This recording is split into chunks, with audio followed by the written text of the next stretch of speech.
कई सारे स्टूडेंट्स, कई सारे लोगों का ऐसा सवाल था कि मैम आपने कौन सा कोर्स किया है या आप कौन सा कोर्स कर रही हो, किस बेसिस पे हमें आप नॉलेज देती हो, आप अपनी क्वालिफ़िकेशन बताओ। तो आज के वीडियो में मैं अपनी क्वालिफ़िकेशन बताऊंगी, मैंने क्या क्या किया है, शुरू से लेके अंत तक सब कुछ बताऊंगी। सो चलो स्टार्ट करते हैं वीडियो को। Hello everyone, welcome to Spark Up classes. This is Suman Yadav. तो मैं वीडियो में अपने बारे में बताने वाली हूँ। सो ये मेरे लिए बड़ा नया एक्सपीरियंस है। देखो, मैं तब से बताती हूँ जब से मुझे याद है। मुझे 5th क्लास में जब मैं थी तब से मुझे सारी बातें याद हैं अब तक की। तो मैं आपको वो सारी बातें बताऊँगी स्टेप बाय स्टेप। आपको कोई पार्ट स्किप करना है तो आप कर सकते हो, मुझसे कई लोगों ने पूछा था, सो मैं अपने बारे में बता रही हूँ। सबसे पहले मुझे 5th क्लास से याद है, उसके पहले का मुझे याद नहीं है, तो मैं वहाँ से बताती हूँ। 5th क्लास में मैं वेस्ट बंगाल में थी, क्योंकि मेरे पापा बीएसएफ में हैं, तो मैं वेस्ट बंगाल में थी, वहीं से मेरी पढ़ाई हुई थी। तो 5th क्लास में मैंने बीएसएफ स्कूल में ही पढ़ा था और मैं पढ़ने में तब अच्छी नहीं थी बिल्कुल भी।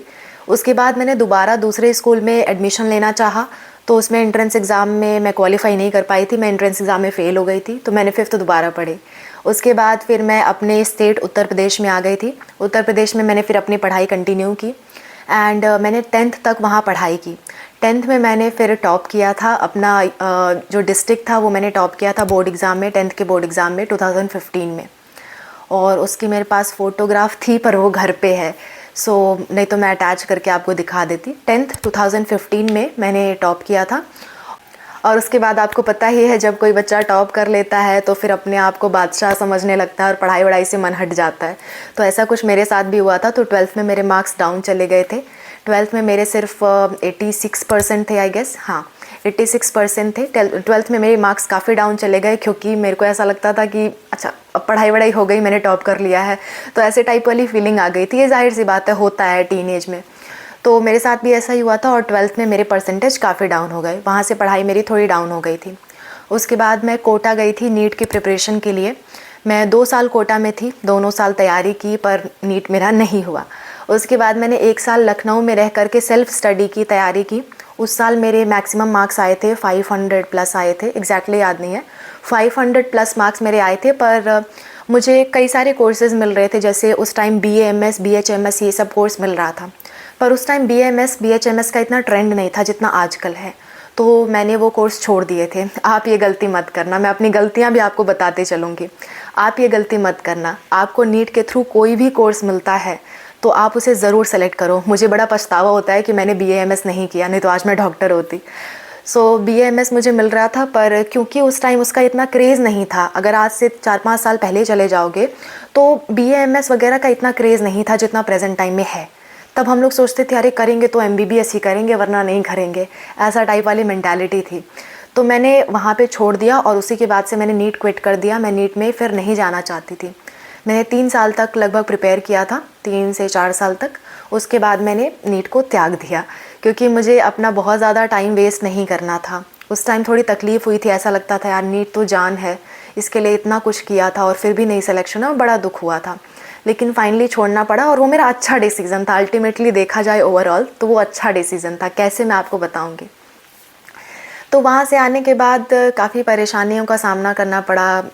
जब क्वालिफाई नहीं होता है तो कैसी फीलिंग होती है आप लोग समझ सकते हो, कई लोग आप लोगों में से ऐसे होंगे।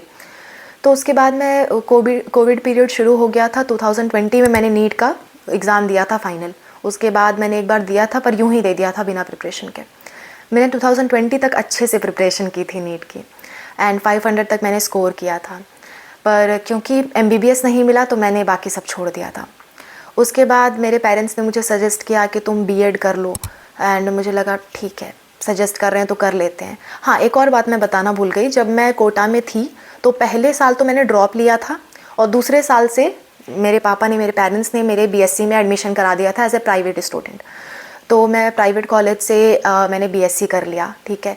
तो साथ साथ में मैंने 2-3 साल तक प्रिपरेशन की, तब तक मेरा BSc कंप्लीट हो गया। मैंने एग्ज़ाम्स वगैरह उसके दिए और लकीली मैंने अपना जो कॉलेज था, कॉलेज में टॉप कर लिया उस टाइम। तो कई चीज़ों में मैं फ़ेल भी हुई हूँ, कई चीज़ों में मैंने टॉप भी किया है, ठीक है। तो मैंने BSc में वहाँ पे टॉप किया और नीट में फ़ेल। नीट क्वालिफाई तो किया था लेकिन MBBS नहीं मिला। तो उसके बाद क्या हुआ, मैंने घर पे रहने लगी उसके बाद पापा ने सजेस्ट किया कि तुम बीएड कर लो। उस टाइम तक मेरी कुछ समझ में नहीं आता था मुझे क्या करना चाहिए क्या नहीं करना चाहिए। तो मैंने बीएड का में एडमिशन ले लिया। मैं बीएड करते रही, क्लासेस बहुत कम मैंने अटेंड की थी। बीएड करने के दौरान मैंने काफ़ी सारे बुक्स की स्टडी की, काफ़ी सारी चीज़ों की स्टडी की। मैंने जॉब ढूंढना चालू किया कि मैं क्या कर सकती हूँ क्या नहीं कर सकती हूँ। मुझे अब जॉब ढूंढनी थी क्योंकि एक एज होती है ना, जब आप 21-22 साल की एज में आते हो तो बड़ी अंदर से क्रेविंग होती है, कोई जॉब मिले, कितने की भी जॉब मिले, मुझे जॉब करनी है, पार्ट टाइम जॉब करनी है, मुझे खुद अर्निंग करनी है, ऐसी वाली फीलिंग आपको आने लगती है। तो मुझे भी ऐसी वाली फीलिंग आने लगी थी। हालांकि ऐसी फीलिंग आना सही है, लेकिन इसके पीछे अपनी पढ़ाई बर्बाद करना सही नहीं है। तो मैं अपने जो मैंने अभी तक एक्सपीरियंस गेन किया उसी से रिलेटेड बता रही हूँ। तो जब मैं घर पे थी उस दौरान, जब मेरा बीएड चल रहा था, उस टाइम कोविड पीरियड था। ठीक है, कोविड पीरियड वही 1 साल हुआ, उसके बाद कोविड पीरियड ख़त्म हुआ। तो उस टाइम मुझे ऐसा आया कि मुझे कोचिंग पढ़ाना चाहिए। मैंने पहले छोटे छोटे बच्चों को मैं पढ़ाती थी, मेरे इंस्टाग्राम पे काफ़ी सारे उनकी फ़ोटोज़ भी पड़ी हुई हैं।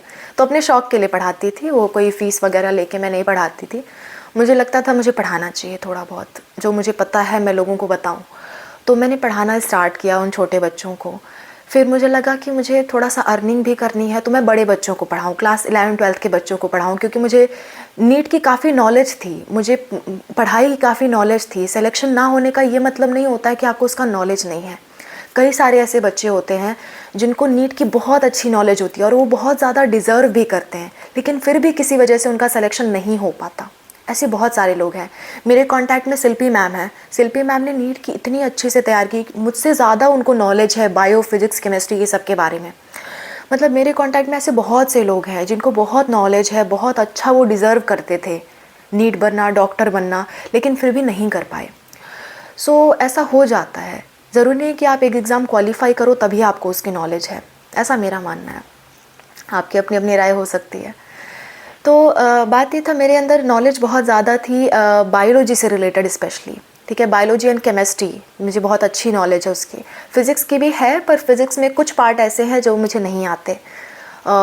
तो फिज़िक्स के कुछ पार्ट ऐसे हैं जो मुझे नहीं आते, और केमिस्ट्री मुझे अच्छे से आती है और मुझे बायोलॉजी अच्छे से आती है। तो मैंने सोचा क्यों ना टीचिंग किए जाए, खासकर 11-12 के बच्चों को। मेरा क्या था कि मैं जब 12th में थी तो मैं कोई कोचिंग नहीं कर पाई।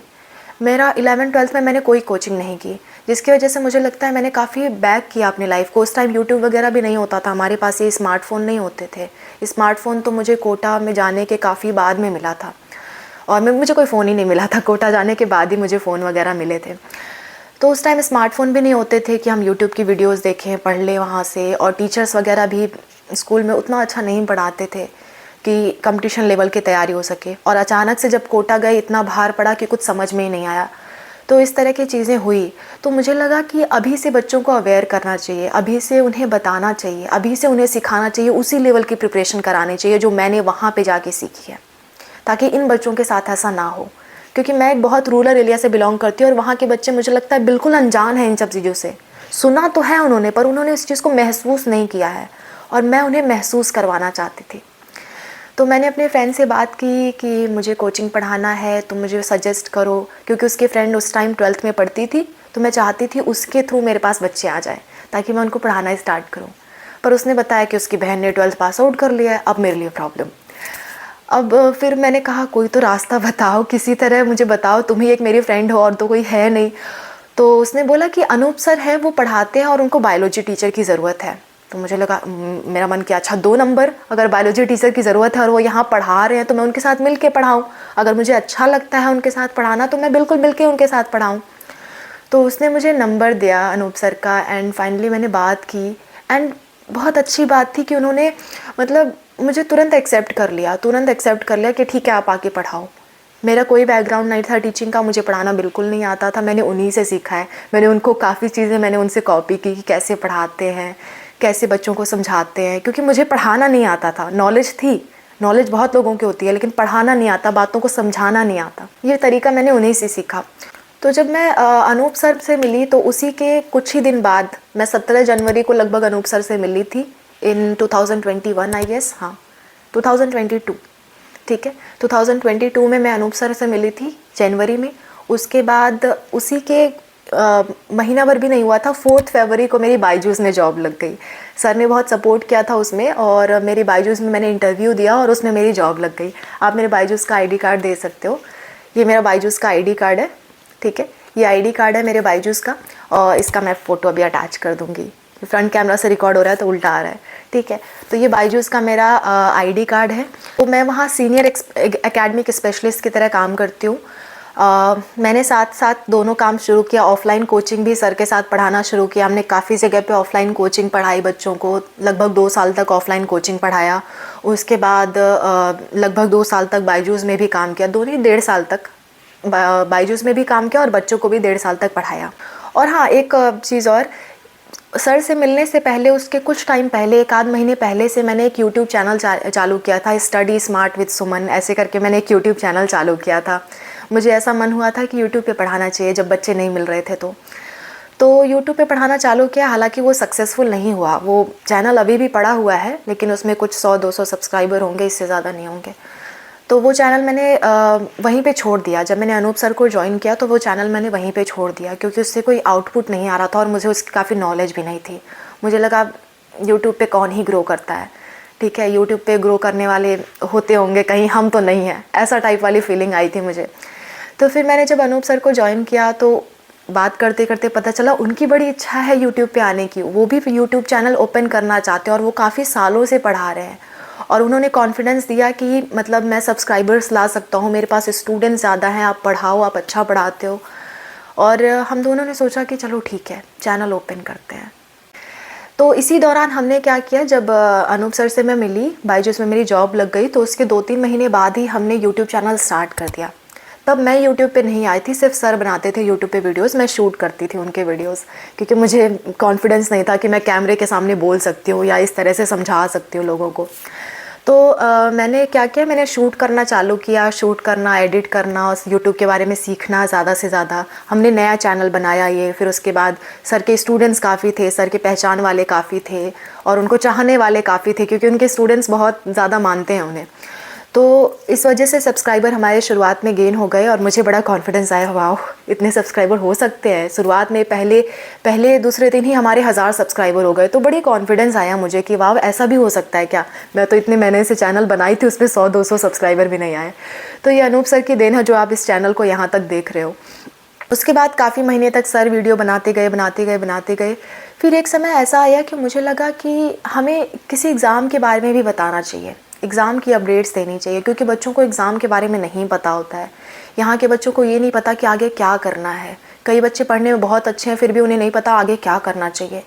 तो मैंने सोचा कि मैं एग्ज़ाम्स की अपडेट देती हूँ। तो मैंने एग्ज़ाम की अपडेट देना चालू किया और अपडेट से ले करके ये चैनल यहाँ तक आ गया। फिर हमने जब तक पढ़ाते थे, हमने लगभग 1.5 साल तक पढ़ाया साथ में। उसके बाद मुझे लगा इससे आगे कुछ काम करना चाहिए। तब तक मेरा बीएड कंप्लीट हो गया था और उसके बाद मुझे लगा कि अब ऐसे लाइफ नहीं चलेगी, कुछ इससे प्रोग्रेस करना चाहिए। यहाँ तक ज़िंदगी स्टक हो जाए बीएड करके अच्छी बात नहीं है, मुझे खुद कोई डिग्री गेन करनी चाहिए। तो उसके बाद मैंने एग्ज़ाम्स की प्रिपरेशन स्टार्ट की। मैंने 2 एग्ज़ाम दिए, आईआईटी जैम एंड गेट, और दोनों एग्ज़ाम मैंने क्वालिफाई किए।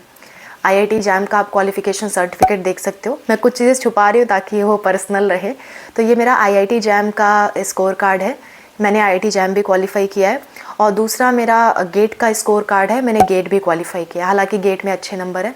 और मैंने गेट बीटी भी दिया था, बायोटेक्नोलॉजी, पर वो मेरी समझ में नहीं आई, वो मैंने क्वालिफ़ाई नहीं किया है। मैंने गेट एक्सेल क्वालिफ़ाई किया है। तो ये दोनों एग्ज़ाम मैंने क्वालिफ़ाई किए, पर इसके थ्रू मुझे इतनी जानकारी नहीं थी कि एडमिशन कैसे मिलता है। इसलिए मैं आपको बताती रहती हूँ ताकि आप लोग ना फंसो। जो मेरे साथ हुआ वो आप लोग के साथ ना हो। बाद में मुझे पता चला कि गेट और आईआईटी जैम के थ्रू मैं बहुत अच्छे कॉलेज में एडमिशन ले सकती थी, पर क्योंकि मुझे जानकारी नहीं थी इस बारे में, इसकी डेट निकल गई और मैं एडमिशन नहीं ले पाई इन दोनों स्कोर कार्ड के थ्रू। गेट वाला तो अभी भी वैलिड है, पर आईआईटी जैम वाला बेचारा ख़त्म हो गया। उसके थ्रू मैं आईआईटी कॉलेज में एडमिशन ले सकती थी, पर जानकारी के बिना मैं एडमिशन नहीं ले पाई। काउंसलिंग कब होती है, कहाँ होती है, कैसे होती है, मुझे नहीं मालूम था, तो मैं इसके थ्रू एडमिशन नहीं ले पाई। इसीलिए मैं बहुत डेडिकेट होकर आपको हर एक एग्ज़ाम के बारे में बताती हूँ ताकि आप लोग के साथ ऐसा ना हो। मुझे बड़ी तकलीफ़ होगी कि अगर मेरे स्टूडेंट्स, मेरे से जुड़े लोग क्वालिफ़ाई करके भी किसी एग्ज़ाम में किसी की काउंसलिंग में अच्छे से वो ना बैठ पाएँ, काउंसलिंग में उनको सीट ना मिले, तो बड़ी तकलीफ़ होती है। ये तकलीफ़ मैं चाहती हूँ आपको ना हो, इसलिए मैं अपडेट्स आपको देती रहती हूँ। आप मुझसे जब भी जो भी सवाल पूछोगे, मुझसे जितना बन पाएगा मैं उतना आपको रिप्लाई करूँगी। ओके, तो ये दोनों एग्ज़ाम मैंने क्वालिफाई किए हैं, GATE and IIT JAM. And इसके बाद मैंने CUT PG का भी एग्ज़ाम दिया था, और फिर मैंने कानपुर यूनिवर्सिटी, जैसे छत्रपति साहू जी महाराज यूनिवर्सिटी कहते हैं, उसमें मैंने एडमिशन लिया। ये उसका आइडेंटिटी कार्ड है, ठीक है, ये CSJMU का आइडेंटिटी कार्ड है, आप यहाँ पे देख सकते हो, ठीक है, इसका भी मैं अटैच कर दूँगी। तो मैं प्रेजेंटली MSc कर रही हूँ कानपुर यूनिवर्सिटी से, और MSc के साथ साथ मैं नेट एंड JRF की भी प्रिपरेशन कर रही हूँ। तो नेट JRF के बारे में मतलब काफ़ी नॉलेज हो गई है मुझे, क्योंकि काफ़ी टाइम हो गया प्रिपरेशन करते करते, एंड इस साल मैं पहला अटैम्प्ट अपना दूंगी। एंड नेट JRF से रिलेटेड आपको किसी अपडेट के बारे में जानना है, ये एग्ज़ाम क्या होता है, इससे क्या बनते हैं, तो वो वीडियो भी मैंने अपलोड कर दी है, ये वाली वीडियो है। इस वीडियो का लिंक आपको डिस्क्रिप्शन में मिल जाएगा और इस वीडियो के लास्ट में भी मिल जाएगा, तो आप देख सकते हो। और यहीं तक है फ़िलहाल। अब YouTube पे भी साथ में काम कर रही हूँ और इस एग्ज़ाम की तैयारी भी कर रही हूँ। और रिसेंटली अभी मैंने सेमेस्टर एग्ज़ाम दिया है, जिसमें मेरी 2nd पोजीशन आई है यूनिवर्सिटी में अपने डिपार्टमेंट में। सो ये भी एक चीज़ है।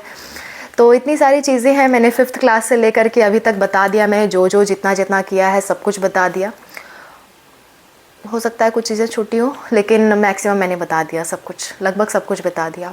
और भी कुछ आपको पूछना है तो आप बिल्कुल पूछ सकते हो, मैं अपने बारे में बताने को तैयार हूँ।